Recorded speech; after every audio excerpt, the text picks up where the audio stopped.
I'm honored to have been asked to speak tonight, and I appreciate the opportunity to stand alongside all of you beautiful people in saying no, we don't want any more bombs dropped in our name.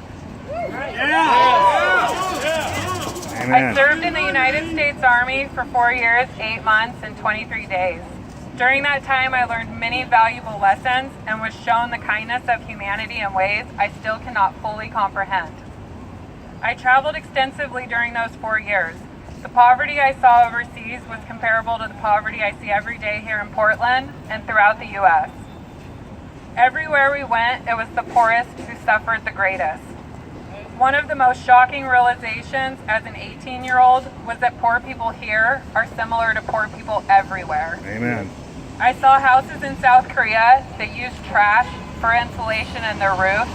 I saw houses in Florida that used trash for insulation in their walls. There were starving children in Egypt that had the same struggles as the starving children in Mississippi.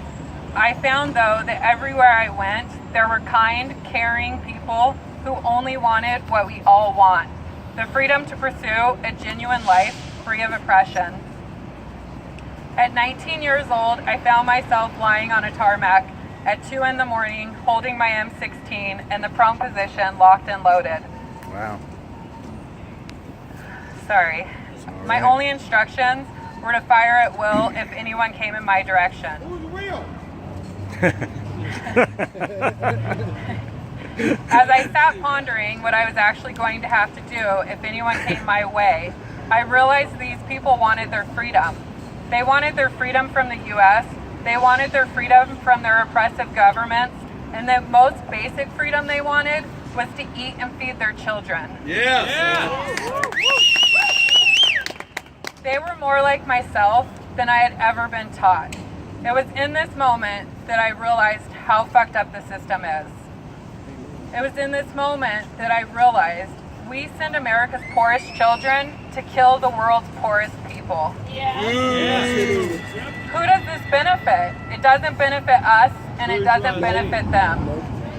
When I traveled the world while I was enlisted, 95% of the places I went to, I found that people were warm, welcoming, and had just as much of a desire to learn about our culture as I had to learn about theirs. We were safe then. We were welcomed then. Today, you cannot even leave a military base in uniform. Today, the people are not warm, they are not welcoming. Today, 15 years into a crippling war and 3 months into a whole new orchestra of bombings and invasions, we are still not safe. We create more enemies daily, and we create more hardships daily. We have lost too many of our poorest children and killed too many of the world's poorest people. Bombs and guns do not create safety. They do not create a better world. Yeah. In the military, we never refer to our gun as a gun. It's a weapon, and weapons are intended to kill. Weapons do not create peace. They never have, and they never will. I'd like to leave you with one last thought. Since moving to Portland, I have had the privilege to witness the most magnificent amount of people who speak out at the injustices, who take to the streets, who call for demand. I have been so unbelievably impressed with the activism in this community.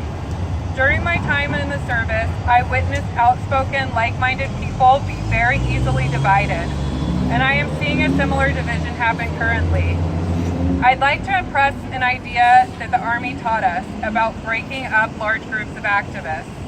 The mantra was, if we can keep the people fighting amongst themselves, then we can accomplish our mission with little to no resistance.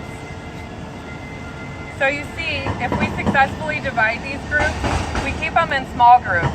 We do this by saying things like, oh, that guy over there is a misogynist.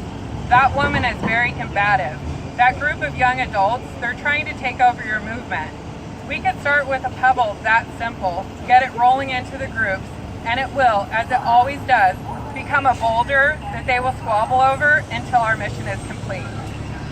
I have seen the same tactic here within many of the organizations. I listen at the back of the marches, ask questions at the rallies, I have been so very impressed with the thoughtful, insightful people of Portland.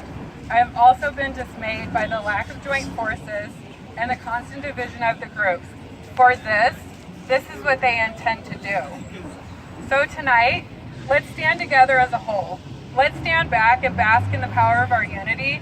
Let's support one another, and most importantly, let's keep fighting the good fight. I'm proud to stand